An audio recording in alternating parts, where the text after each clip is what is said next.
മക്കളെ ഇന്നത്തെ ഉച്ചയൂണാണ് കേട്ടോ. ഇന്നെനിക്ക് വയ്യായിരുന്നു. ഇവിടെ ആരും ഇല്ലായിരുന്നു. ഇവിടെ അച്ഛൻ കല്യാണത്തിന് പോയി. ആറും പിന്നെ ചോറ് കഴിക്കത്തില്ല.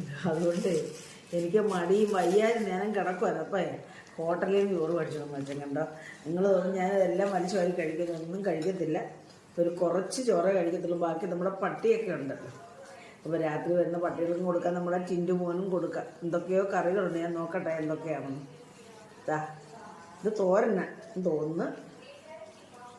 ഇത് കണ്ട പച്ച,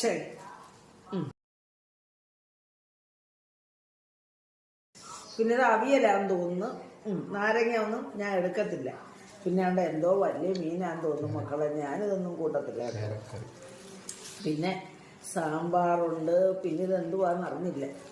ഇത് മോര, മീൻചാറും ഉണ്ട്, മീനും ഉണ്ട്. എന്തിനാ ഇങ്ങനെ മേടിച്ചത്? അതിൻ്റെ ആവശ്യമില്ലായിരുന്നല്ലോ. അപ്പം മക്കളെ ഞാനിതേ ഒരു ശകലം കഴിക്കത്തില്ല കേട്ടോ. അതാണ്ട് ഈ അവിയൽ കൂട്ടി എനിക്കിഷ്ടമല്ല. ഈ ഹോട്ടലിലെ ചോറിനകത്തൊന്നും പച്ചക്കറി കാണത്തില്ല. അതുകൊണ്ട് ഇഷ്ടമല്ല. പിന്നെ ഗതിയില്ലെങ്കിൽ പിന്നെ എന്ത് ചെയ്യും? എന്തേലും കഴിക്കണ്ടേ. അതുകൊണ്ടൊരു ഇച്ചിരി ഇതൊക്കെ കൂട്ടി ഞാൻ കഴിക്കുക. മീൻകറി ഒന്നും കൂട്ടത്തില്ല, എനിക്ക് ഇഷ്ടമല്ല. അപ്പോൾ അതാണ് ഇത് കൂട്ടി കുറച്ച് ചോറേ കഴിക്കത്തില്ല കേട്ടോ. എല്ലാവരും കഴിച്ചോ മക്കളെ? പനിയൊന്നും അല്ല കേട്ടോ. ഓ അങ്ങ് വയ്യായിരുന്നു മാനസികമായിട്ടൊക്കെ ഒരു ഇച്ചിരി. അപ്പോൾ ശരി മക്കളെ, ഞാൻ കഴിക്കട്ടോ.